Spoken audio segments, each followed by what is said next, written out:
Kindly subscribe the channel and hit the bell icon to get regular updates. Thank you. Hello children, this is Ashish, your subject teacher, and today I am going to teach you the first chapter of your English grammar book. Name of the chapter is sentence. So let's understand that what's the sentence. As it is given in your book, it's a group of words which makes a sentence. To understand it clearly, look at the following groups of words. See the next one. English are studying we. Did you understand anything by this? Absolutely not. Because these words are not arranged in a proper order. But if I say the same sentence as we are studying English, now it makes a complete sense.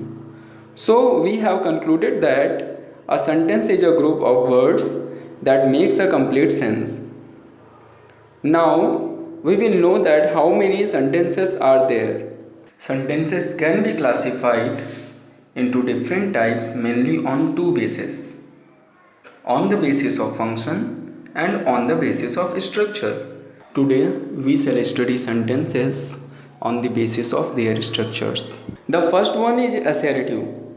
An assertive sentence makes a statement and it always ends with a full stop. For example, she is very intelligent woman and he did not work hard. As you can see, the first sentence is affirmative while the other one is negative. So don't be confused here. Affirmative and negative both are assertive.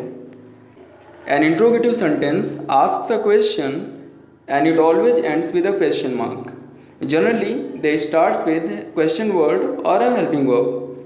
For example, hasn't he got a pen?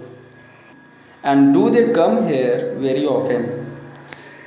As you can see, both the sentences end with a question mark. An imperative sentence expresses a command, a request, an entreaty, or a wish. Most imperative sentences end with a full stop. For example, take these books home. It's a suggestion, and please open the window. It's a request. Generally, U is hidden in these kind of sentences. I mean, when you say take these books home, it means you take these books home.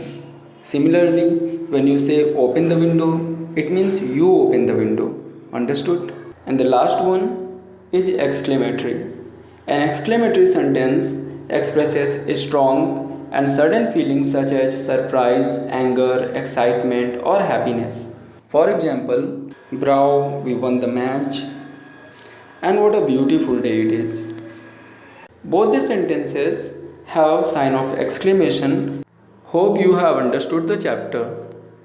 Next time we shall study its remaining part. This was only explanation. Assignments can be downloaded from the app.